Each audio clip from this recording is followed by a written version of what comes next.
and their lifestyle. So a lot of the people we try to mimic are either athletes or bodybuilders, like they're doing this kind of as like a full-time job. So I always like to point that out because it's important to start with the basics before you get complicated with like measuring out every single gram of carbs whenever, you know, you might not even be drinking enough water. So I like to bring it back to basics for that reason. And then also when you look at what someone else is doing, consider their lifestyle, their individual goals, their genetics, like all of the things that are different. So, but yeah, so we'll go foundations, key considerations. We'll talk about macronutrients, micronutrients, and then if we have time, we'll talk about eating for fat loss versus performance versus maintenance, because there is a difference. And I want to give you like the simple nutrition strategies, but then also just so you can apply things based on your goals. If you have fat loss goals versus performance goals, or you just want to like maintain and eat really healthy, then you know how to do that. And yeah, and then also a little like kind of like mindset piece at the end if we have time on process versus outcome focused goals. So yeah, and I don't think, I mean, I guess most of you know me, but I didn't introduce myself. So I'm Megan Crozier. I have my own nutritional therapy practice, and I work mostly with women, but I do work with men as well. We go over a lot of this basic stuff with clients initially, but more in-depth things focusing on autoimmune conditions and digestive disorders, hormone imbalances, things that can be manipulated with nutrition and a good nutrient-dense diet. And so that's what I work more like one-on-one with clients on. So yeah, so do you guys have any questions before we get started, or anything on like this whole overview? If I talk too fast, just let me know, because I tend to talk really fast. So, so we'll start with the foundations, and some of these things you might know already, and some of them might surprise you. So I just like to mention them kind of no matter what. So the first one is all about hydration, right? So we know we should be drinking water, but a lot of us ignore this, or we overlook it and we try to like manipulate a bunch of other things, but we would really feel better if we just started drinking more water. So I always like to get that one in there first. So drinking half of your body weight in ounces is ideal. Another thing to consider is like juices and coffee and tea and Gatorade or any of those like sugary drinks do not count towards your hydration number. So this is just talking about like pure regular water. I also recommend, and this is something we get into more in the 6-week nutrition program that we're doing right now, but adding electrolytes to your water, especially as athletes, and doing more intense workouts. They're really good quality electrolyte drops that you can add into your water that help you to just absorb it better and absorb those nutrients, so you're not drinking water and then it's like going right through you. So if you're going to the bathroom like 6 or 7 times a day, that's not normal. You probably need to add electrolytes to your water. If you feel thirsty all the time too, I recommend adding electrolytes. And also you can even just do like a little bit of salt. So like a pinch of sea salt dissolved in your water is a really good way to get natural electrolytes and natural minerals. Not like iodized table salt, but real pure sea salt. That's a really good way to upgrade your water. So drink half of your body weight in ounces, and then if you want to upgrade your water, do some salt or do some mineral drops. The second thing, I think I actually might have gone out of order. No, this is the second thing. So this is kind of, there are different approaches to this, but this is the one that I find works for a lot of people, especially with our lifestyles. Meaning we have 9 to 5s and we work out either before work or after work. But sticking to roughly 3 meals a day, and ditching the meal snack cycle. So instead of having like a small meal and then getting hungry a couple hours later, having a snack and then having another small meal and then a snack, which doesn't ever give your digestion a break. So that's one reason that it's important, is for your gut health and for your digestion. But then also because if you're always eating every 2 hours, your body is expecting that fuel every 2 hours. And we want to make sure that, one, your blood sugar is balanced, which we'll talk about that more and why that matters, but we want to make sure your blood sugar is balanced, and then also that you're not relying on that source of fuel every 2 hours. Because think about when you sleep, for example, you're going those 8 hours without eating, and if you're someone who wakes up in the middle of the night, that could be because your blood sugar is responding as a result of not getting that fuel every 2 hours.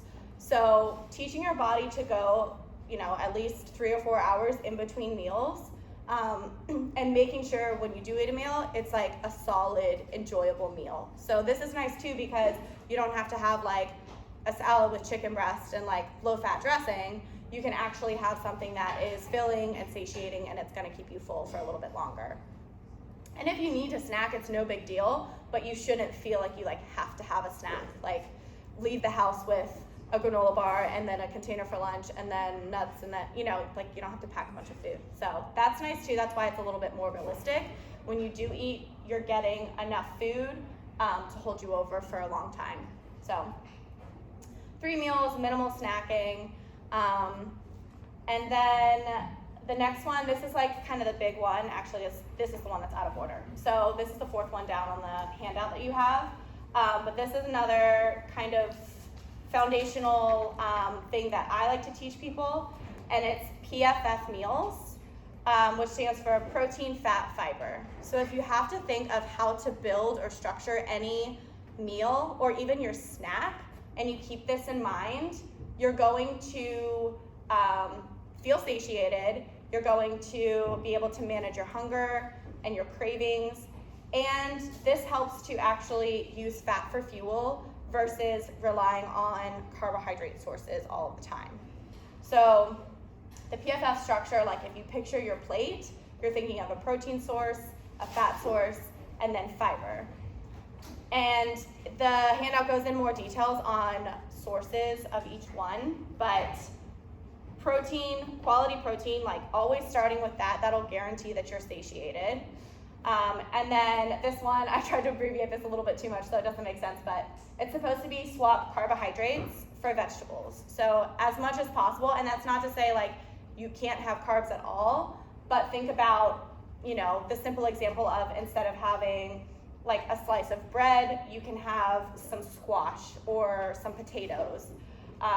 Instead of a big bowl of spaghetti, you're gonna have, again, like spaghetti squash or really any greens. Like aiming for 2 to 3 cups of vegetables with each meal is a good place to start to make sure that you're getting the right amount of fiber.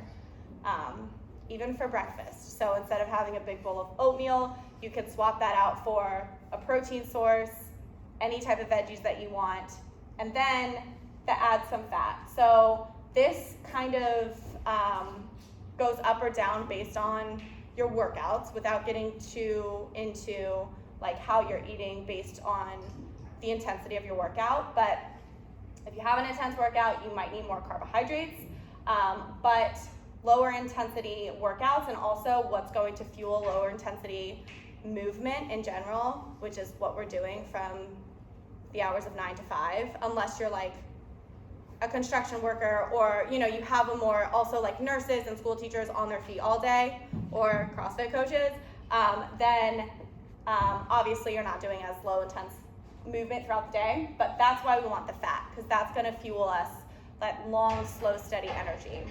So this is a good place to start, and then when we get more into macronutrients, you can figure out kind of how to like tweak it up and down. But that's like your general guideline. So like the protein, fat, fiber meals, looking at prioritizing protein first, swapping carbs, especially processed carbohydrates, for vegetables and greens, and then adding some fats. And there's good sources of fats listed on that handout as well. But for the most part, if you're sticking to real whole foods, you'll be good. So like, just do a whole entire egg, the egg white with the egg yolk, and you know that you're getting protein and fat in like the most natural source possible. Same thing with like any type of meat. So like chicken, for example, you can do like chicken breast and chicken thigh, and that's a natural combination of protein and fat. So you don't have to overcomplicate it and add like a gallon of olive oil to your food, but it can happen somewhat naturally, if that makes sense. And then the next foundation is meal hygiene. So I know that sounds kind of weird, but basically this is just talking about how you eat, which in my opinion is more important than what you're eating. So people will come to me eating like the cleanest food, like the best diet, what they think is the best diet, and they're still having digestive issues. They're having like nutrient deficiencies because they're not breaking down their food properly. They're tired all the time. They feel hungry all the time. And it all goes back to they're eating too fast and they're eating in a rushed state, which we want to be in a rest and digest mode. So if you can think of that every time you sit down to eat your meal, then you want to switch into that parasympathetic state. And one way to do this is to chew your food. So like going back to what your parents told you when you were 3 years old is really important for properly digesting your food, because your stomach doesn't have teeth, and especially carbohydrates, they break down primarily in your mouth. So digestive enzymes start produced in your mouth, and that's what helps it break down before it gets to your stomach. So this is important for gut health and digestion, but also just for overall satiation and making sure that you're eating the right amount of food. So people say like, I don't know what my portion size should be, or I don't know how much I should eat. And if you're eating slowly enough and it takes you like 20 to 30 minutes to finish your meal and you're not multitasking, like checking email or talking to friends or whatever it is, then you'll start to feel full. Your body will tell you like when you're getting there. So on that note too, this is why also it's important to be in rest and digest mode. If you eat right after a workout and your body is still in that sympathetic mode or fight or flight mode, right? Because what we're doing is a stressor.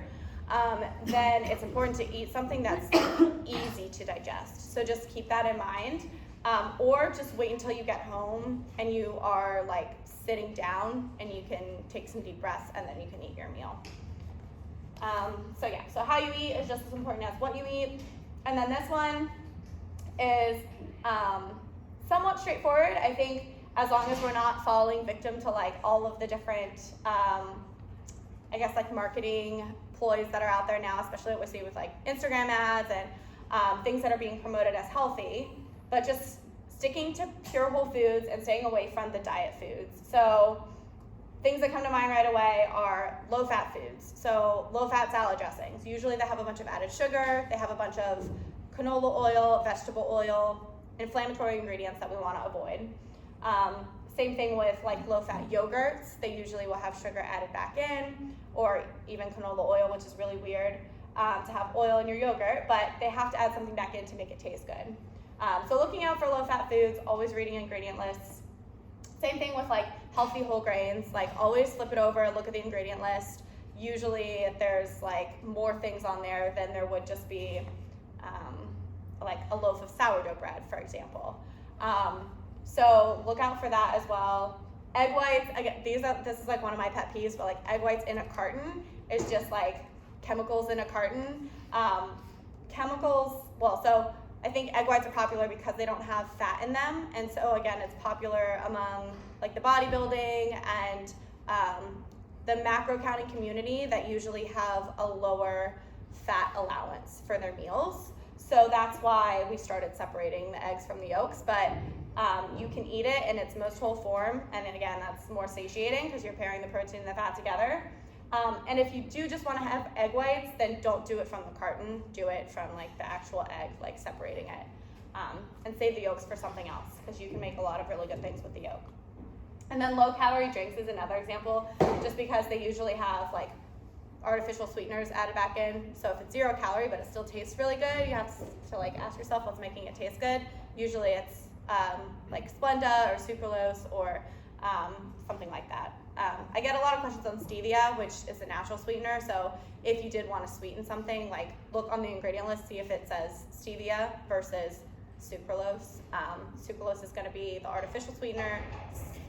Stevia is a little bit more natural. So just look out for that stuff. Don't do any like 0 calorie like Gatorades, or I don't know what else there is.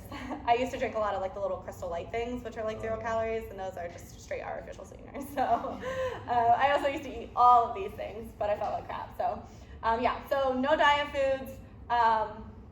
And then the last one, this is like more of a mindset type thing, but No food is good or bad. This could also just be one of my pet peeves, but people putting like morality around food and saying that they can or can't have something, or if they do eat something, they're bad, or they're good for eating certain foods throughout the day. But when we think of it that way, it makes food and eating super stressful. And also, there is a time and a place to eat anything, right? So like, you can have a piece of pizza if you're enjoying it with your friends and your family, or whatever it is. Like, you can have the plate of, maybe not the plate, but like you can have a few cookies and it's no big deal. But if you tell yourself it's bad and that you shouldn't be having it, then you're gonna feel guilty, and then it's gonna like go down a spiral of other bad decisions, or just like self-sabotaging. So that's why I always like to point that out. And again, there's like a time and a place for everything. So no good or bad foods. Do we have any questions on the foundations? You mentioned time, so if I work out in the morning, how soon or how late should I eat if I work out at the 5:30 class? Yeah, so like to have your first meal, you mean? Yeah. I would say whenever you get hungry. So like if you're getting home and you're hungry at like 7, then eat at 7. And then you go into work after that, I'm guessing. Yeah, so just eat before you would go into work. And depending on the workout too, like if it was like super intense versus like maybe a lower intensity cardio day or something like that, you might be able to wait a little bit longer because you might not feel as hungry. But yeah, I would try to listen to your hunger signals for that. And on days you don't work out super early, you might be able to have breakfast a little bit later. Like you could eat at 9 or something like that. So we'll talk a little bit about intermittent fasting too, because I'm sure I'll get questions on that. But yeah, so yes. Should you eat before working out? It depends on the time of day you're working out, and also if you're hungry before you work out. Okay, do you do 5:30? So my opinion on this is that, I mean, I know people who will wake up super early and they eat just before they come into their workout, but if your body is able to use the fuel that you already have stored up, and so looking back to your dinner, like what you have for dinner is really important. And then in the morning, you should be able to get through your workout without like completely tanking. Some people will eat like a quick carbohydrate before their workout, which can help you to get through it. But if your blood sugar is balanced and your body can use fat for fuel, then you should be able to have like a pretty solid workout without having to eat a lot before. You also don't want to be digesting your food while you're working out, because again, we know that we have to be in like that rest and digest mode. So if you're eating and then your body is trying to digest the food, but then you're getting that fight or flight mode, then it's not going to digest properly. So are you hungry before you work out? No. Okay, yeah. Then I wouldn't worry about it. Yeah. Just yeah. Don't force yourself to eat when you're not hungry. Oh, do you have a question? Yeah. So as far as like fuel utilization, like does your body need to learn how to use fats primarily? Like, yeah, it takes time. Yeah, like it wouldn't just happen overnight by switching to like eating more fat. Yeah. But as you space your meals out more and you increase your fat, decrease your carbohydrates, then your body will start to adjust. Okay. And you'll be able to tell, like I have clients tell me like, I don't have cravings at 4 p.m. anymore, or like I'm able to sleep through the whole entire night without waking up. Those are like signs that your body is adjusting. So, did you get a handout? No? Okay. Here you go. Did you get one? No. Coming back, Facebook Live. Are there any other questions on those foundations? Okay, so that kind of like, that's the meat and potatoes of the workshop content, but with this stuff, this gets a little bit more nuanced into, again, key considerations for any type of diet you are interested in following, or even just simply like if you want to start tracking your macronutrients or tracking your calories.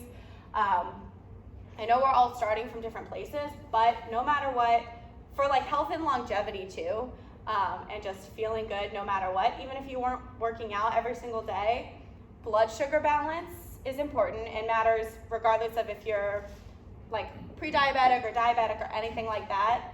It's not like, try not to associate it immediately with that. And then my acronym that doesn't sound like anything, so I need to rearrange the letters at some point. But your hunger, your energy, your mood, your cravings, and your sleep. Those are the other important things to consider. So when you think about nutrition, usually, I don't know, you guys can tell me if you think of something different, but right away a lot of our minds go to like losing weight or changing body composition, right? Which we can do that by manipulating how much we're eating and the quality of food that we're eating. But these are all things to consider as well, because if someone is trying to follow like a healthier way of eating, the things that get in their way are the hunger, low energy, cranky mood, cravings, or they're just sleeping crappy and like ignoring it basically. So that's why all of those things are important to consider, again, for overall health as well.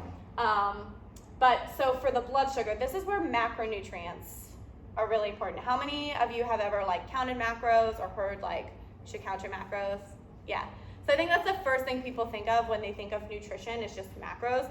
But all foods are made up of macronutrients and then micronutrients. So the macronutrients are protein, fat, and carbohydrates. And again, that handout has like preferred sources of each. So the bonus of coming to this workshop is that you're getting some of those recommendations, but good quality animal sources. For fats, you're doing mostly plant and animal sources, not canola oil, vegetable oil, or like any industrial seed oils. And then the things that are marketed as heart healthy. And then carbohydrates. So carbs can come from processed carbs like bread, pasta, a lot of grains, or they can come from fruits and vegetables. So those are like nature's source of carbohydrates.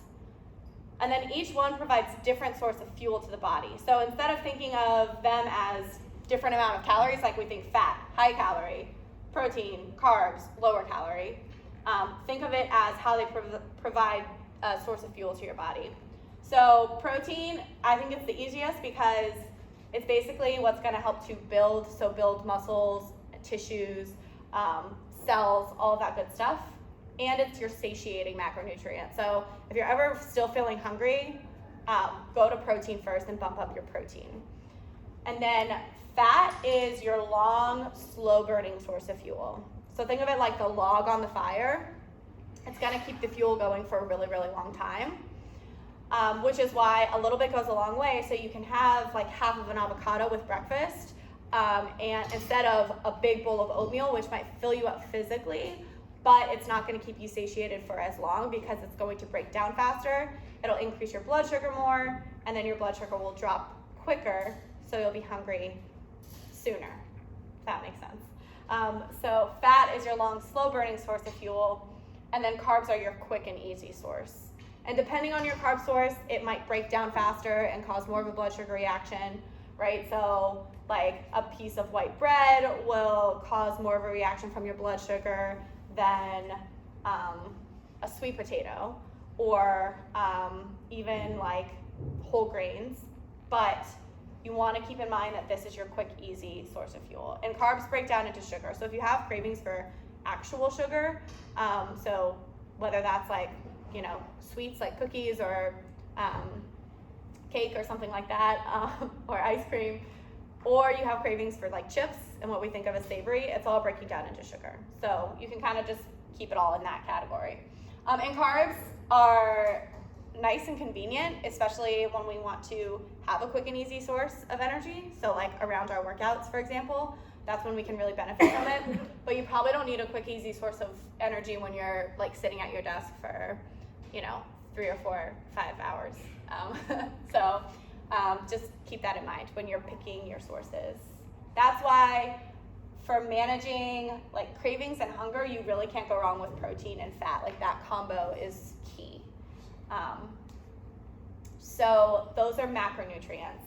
And then if you want to start getting more like nuanced with the amount of each, what I recommend is tracking what you're doing right now to get a gauge of what you're doing, regardless of like following a plan. Just look at where you're at right now, and then you can start adjusting. And your protein will usually stay the same most days. And then your fat and carbs, if one goes up, the other goes down. If the other goes up, the other goes down, right? So you're staying within the same caloric range based on your goals, but you can adjust those fat and carbs. And I find that a lot of people stay more satiated with the protein-fat combos versus the protein-carb combos. You'll probably have to eat more frequently, which if you like to eat a lot and you really love carbs, then you could do protein and carbs and less fat, but you might feel like these things are a little bit more off. You might have more cravings. You might get like hangry between meals if your blood sugar is dropping low and you don't get to eat. So that's where I like to distinguish like how you get within that calorie goal will differ based on how you manipulate those. Does that make sense? Yeah. Okay. And then all of these things too, I like to point out that I mentioned like, so I work with a lot of women and we work on like hormone imbalances. And when I say hormone imbalances, people think right away of like testosterone or estrogen or basically like the category of sex hormones. But hormones dictate like every single process in your body because they're the chemical messengers for all of your organs. So they control your hunger. There's hunger hormones, energy hormones, metabolism, so like your thyroid, mood, cravings, sleep, all of those things. These a lot by insulin, which is your blood sugar hormone. So without getting too sciencey, all these things are dictated by your hormones. So just know that when you manipulate your macronutrients and your micronutrients, because you want to make sure that your hormones are getting the vitamins and the minerals that they need to function properly, then you'll keep all of these things in check. So if you have any trouble with sleep, again, it goes back to the blood sugar or your energy, your cravings, all that stuff. Goes back to blood sugar. Balanced blood sugar is going to balance your hormones, and then all of these things work out. So I think that's it for key considerations and just kind of like how this ties into the different diets. So these are your macros, and then quality food, that's where your micronutrients come in, so vitamins and minerals. So if you look at a carbohydrate source, like a Pop-Tart, versus a carbohydrate source like a banana or a sweet potato, banana and sweet potato are gonna be more nutrient dense, so they're gonna have more vitamins and minerals.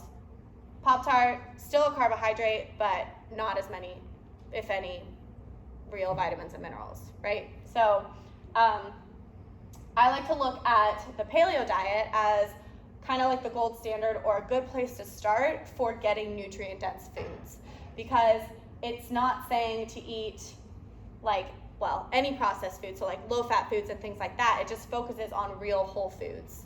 And it's also good for people who struggle with inflammation and with digestive issues because it removes processed grains and a lot of processed carbohydrate sources. So that's going to be easier on your digestion. Also processed dairy as well, so those kind of removals help with digestion and with overall inflammation. So this is a really good place to start if you ever wanted to start with like a quality template. I also like it because it points out a lot of nutrient-dense foods like from our ancestors. So going back to the way our ancestors ate helps us to get away from the diet foods and not be tricked by like all the different marketing things that are out there, but also just focus on real whole foods. And not equating low calorie with nutrient dense either. That's another common mistake I see people make. So they think that just because it's lower calorie, it's going to be healthier or have more micronutrients, but that's not necessarily true. So like 6 ounces of grass-fed ground beef will have more micronutrients than a cup of carrots, for example, right? So carrots are obviously lower calorie, but the grass-fed ground beef is going to have more micronutrients. So that's another thing, just distinguishing between like low calorie does not equal healthy. With the paleo type template, it doesn't really, it doesn't use that. So So that's one reason I like that. And then you can adjust it too. Like you can add in dairy, you can add in grains, you can add in like legumes and beans if you want to, but you're still staying away from like the diet foods, the canola oil, the vegetable oil, those more inflammatory things. And then also keto, I get so many questions on keto. We did go in more depth with this in the last workshop that we did. But just for simplicity's sake, so keto it can be poor quality, it can be nutrient poor, or it can be nutrient dense based on the types of food you're eating. But the actual like keto template goes back to the macronutrients. So it's low carb, high fat. And it's more extreme low carb, high fat than just following like the protein, fat, fiber combo. Like you can do this and still have a good amount of carbohydrates. But keto is extremely low carb, and you have to be like very aware of getting enough fats to feel satiated. And keto can be good in the short term, especially like depending on your goals.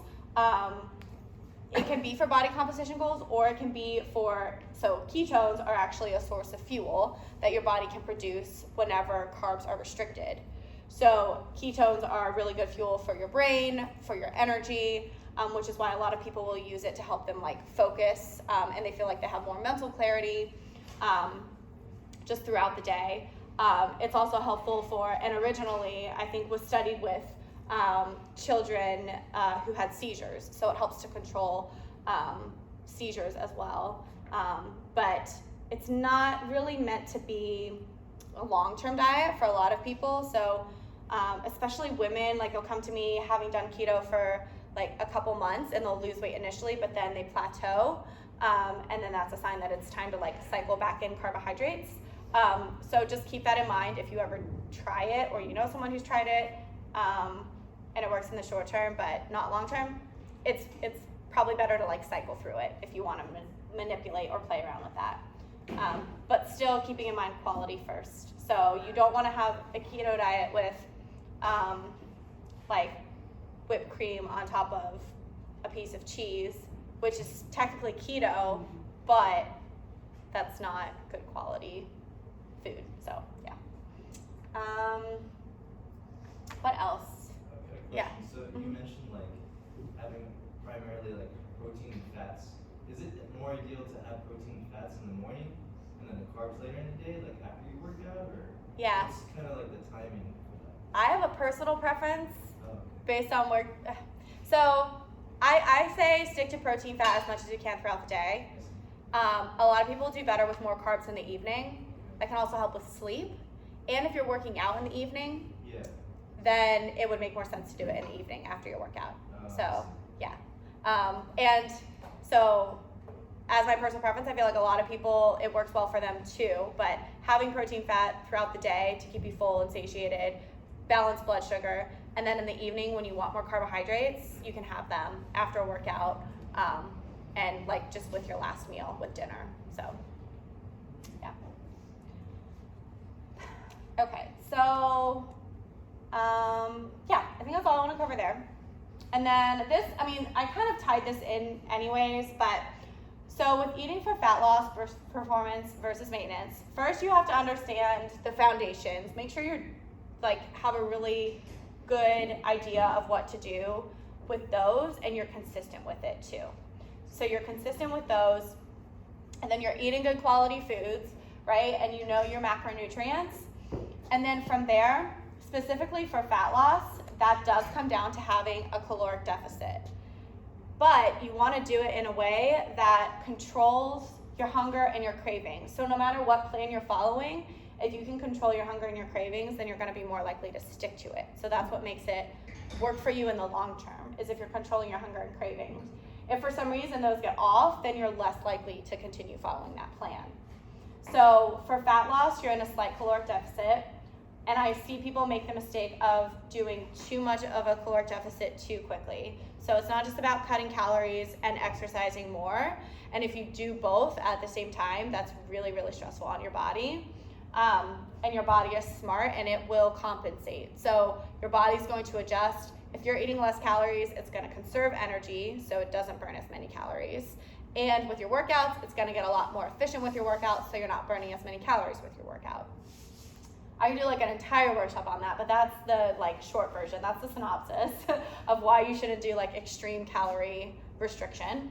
So even just a slight caloric restriction, again, if you're tracking to see what you do like on average first, and say you're at like 2,000 calories a day, and then from there you're decreasing like 200 or 300 calories, that over time can make a huge difference, even within like 3 to 4 weeks. So that's kind of the goal with adjusting calories for fat loss, and making sure that you are feeling like you are satisfied and you're not just eating foods that you hate and you don't enjoy, which I kind of just remember to put this up. I don't know how it really fits in, but it has to be easy, enjoyable, and effective, right? So the effective part is making sure you're getting the right calories and macronutrients, and the easy, enjoyable is probably making sure that you aren't forcing yourself to eat like kale salads and chicken breasts if you don't want to. You can still eat good quality foods that taste good. You just have to figure out, what those look like. But yeah, you want to make sure that no matter which one you're doing, it fits within those 3 E's. And then for performance, and this depends very specifically on your goals, like if you want to, increase muscle mass, or you want to be faster or stronger, or whatever that looks like for you, you're going to have to support your body with more calories. So you might be eating more, but you aren't doing it in a way that's compromising the quality of the food, or in a way that is affecting, your cravings, your sleep, your mood, your energy, all of that stuff.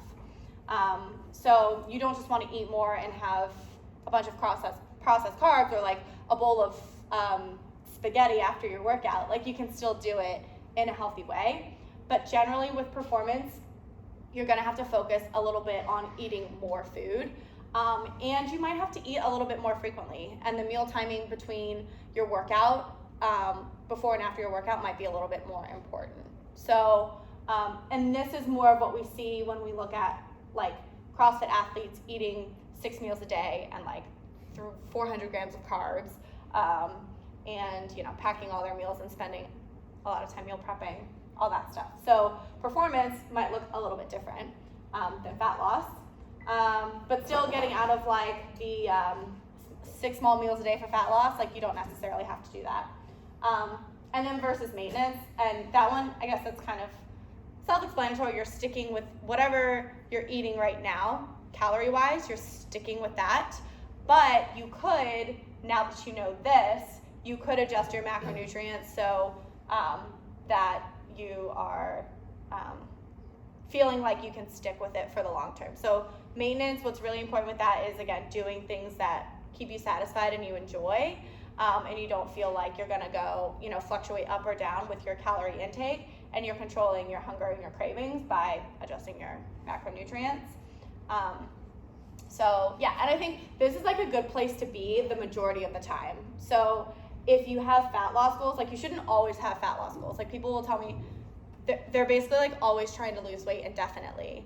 And at some point you have to get to the point where you figure out how to maintain your weight and you're consistent with that, or even maintain like your body composition and have good sleep, good energy, that type of stuff. Doesn't even have to be body weight, but you're in that maintenance phase, and that's where you feel comfortable most of the time.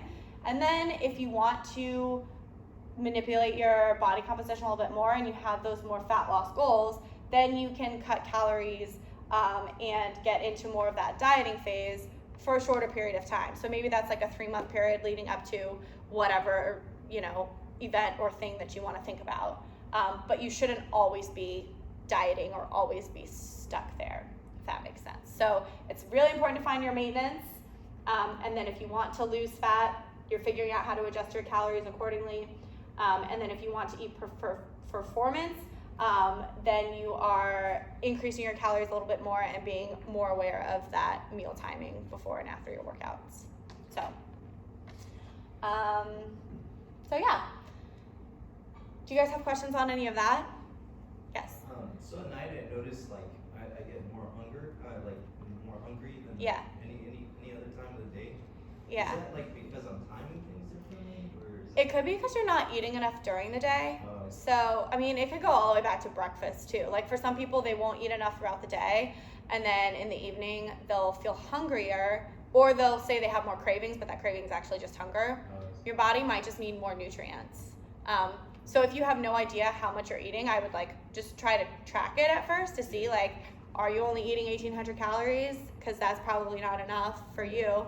So then you could say, okay, I'm gonna actually have more with breakfast, more with lunch, a little bit more with dinner, and then you'll feel less hungry in the evening. So, yeah. And then with this too, like something I like to point out, no matter like, it's easy to get like kind of wrapped up in all of the different diets and like thinking about what you should eat and when you should eat and meal timing and all that stuff.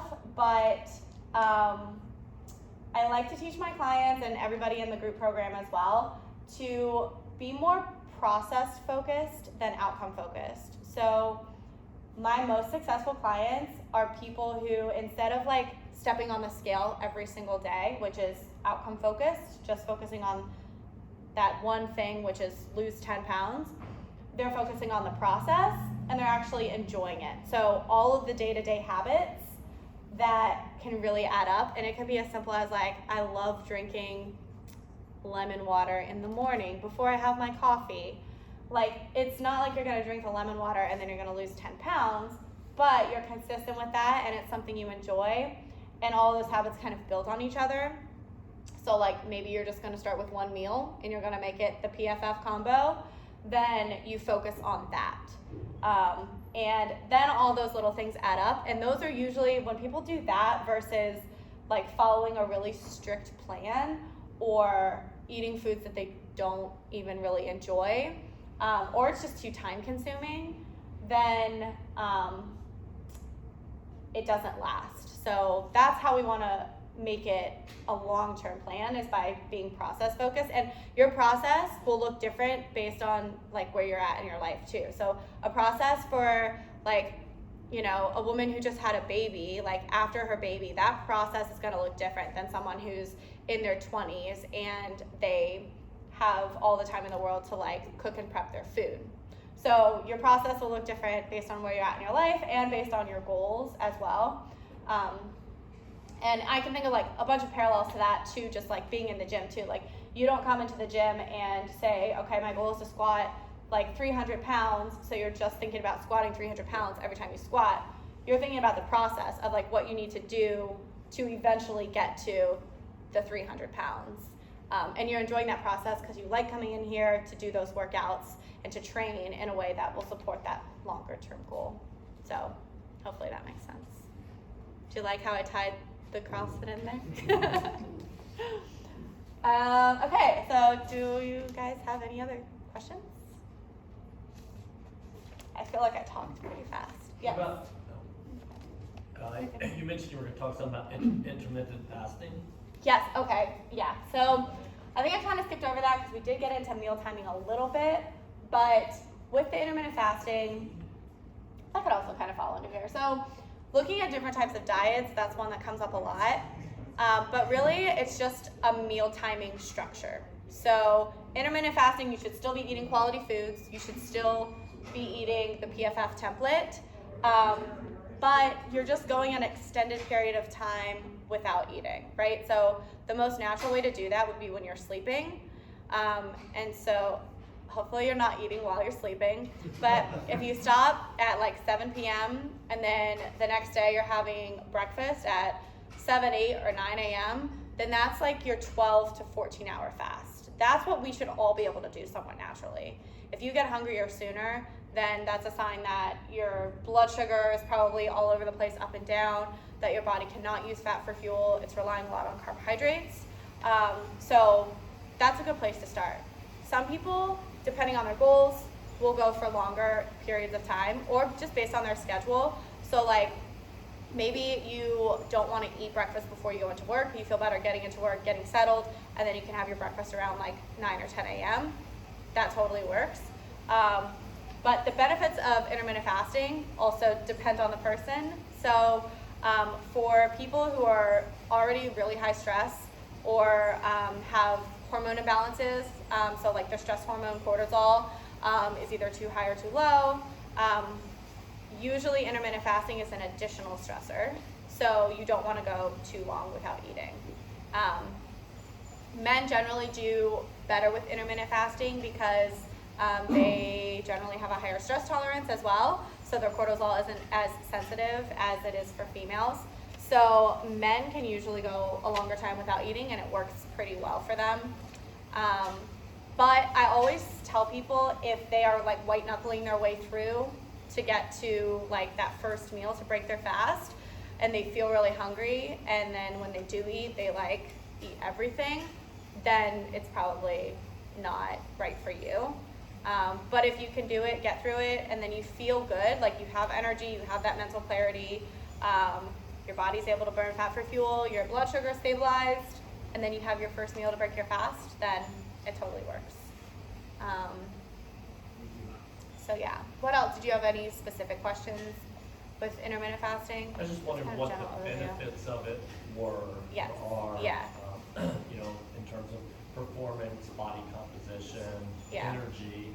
Yeah, so I think in terms of body composition, and it ties into energy as well because it goes back to blood sugar balance. So when we give our body that extended fast, we are teaching our body to use fat for fuel, and also we're using glucagon, which is a hormone that allows our body to use fat for fuel. So basically, like if you go into it right away and you don't have a balanced blood sugar, it's going to be really, really hard to go that long without eating. But over time, that's one of the ways to help your body use fat for fuel. So, and that will help with your energy too, because then throughout the day, you're not relying on those carbohydrate sources every couple of hours. So it's helpful for that too. It also helps like just with mental clarity. A lot of people feel like just overall like less inflammation, and it goes back to the hormones again because you're giving insulin a break and you're giving those digestive hormones a break as well. So yeah, and benefits can go all the way into like looking at longevity and lifespan. So some people who get really, really into it, it's usually for those reasons beyond just like body composition and energy.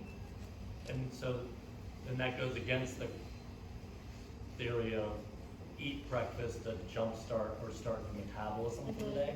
Yeah, totally. That's another like old, like pervasive myth, I think, that eating to like fuel the fire, and that's why also they say to eat every couple hours. But when you look at insulin and you look at the hormones, then it doesn't really make a difference. So it is important though that your first meal is like a pretty substantial blood sugar balancing meal. So if you break your fast with like a banana, you're gonna feel hungry right after. You wanna still break your fast properly. But metabolism goes back to your thyroid, which is a hormone that is manipulated by macronutrients and micronutrients. So if you really wanna look at how to like jumpstart your metabolism, then you have to look at the hormonal balance stuff more. So intermittent fasting is considered about 12 hours, or is it longer? Yeah, well, so the most popular one is probably like 16-8. So 16 hours of fasting, and then you're eating within an 8-hour window. But there's also 24-hour fasts, there's, 3-day fasts, like there are different types, but the 16-8 is the most popular. The 12 one is what I was explaining is what we should all be able to do. And 12 hours is still, that's, fasting, but yeah. So if you wanted to start, you would do 12 hours and then just extend your breakfast time a little bit longer, or cut off your dinner a little bit earlier. So. And still 3 meals within that time. Yeah. Some people have short eating windows though, so they only have time for like 2 meals. Some people do 1 meal a day, which is really popular. That's a whole nother thing in itself. But you have to eat enough during that time. So if you can eat 2,500 calories in 2 meals, then go for it. But it's hard. So we'll go ahead and then we'll go back. Hopefully it's not a redundant question, but do you have a preference for like red meat to white meat? Or like how much Yes. red meat you should eat to white Yeah. meat? Because I'm not a fan of chicken, but I love chicken. Yes. Okay. So that's great to hear. A lot of people are the other way around because they think red meat is bad. And so as long as you're getting it from good quality sources, so you get grass-fed beef if you can. I wouldn't get like conventional, grass-fed beef or steaks or anything like that. So it's pricier, but if you especially like pay attention to like when things go on sale, like bison at Whole Foods was like $3 off last week, and I got like 4 of them just in the freezer. So so nutrient density wise, red meat does have a lot of vitamins and minerals and DHEA and things that you cannot get from plant sources at all. Poultry is actually less nutrient dense. And if you think about like where it's coming animal wise, so poultry are going to be smaller animals, and then shorter lifespans as well. And then, cows and like bison, larger animals, longer lifespan. So they're more nutrient dense. But you can try to keep a good balance too. Like If I had chicken for lunch, but a small steak for dinner every night, would that be too much? Or is that? no, that's fine. Yeah. I mean, it's important to monitor like other health markers, like look at your blood work and like those types of things. For people who are concerned about cholesterol, we were actually just having this conversation earlier, but a lot of people associate red meat with high cholesterol. So if they have high cholesterol in their blood work, then they're told to cut out red meat and like eggs. But the cholesterol in your blood that shows up isn't from dietary cholesterol, it's from inflammation in the body. So cholesterol is responding to inflammation in the body. If you measured your cholesterol after a workout, it would be higher than if you weren't just putting your body under that state of stress and inflammation. So, or if you have an injury, your cholesterol is going to be higher. So think of that, like it's responding to inflammation, and inflammation can come from processed carbohydrates and sugar, and that's whenever there's like higher levels of triglyceride showing up in your blood.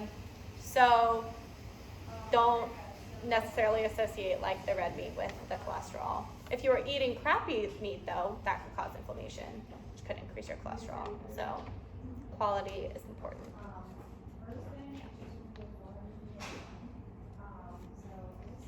What's a good additive that you could put in water besides the salt water?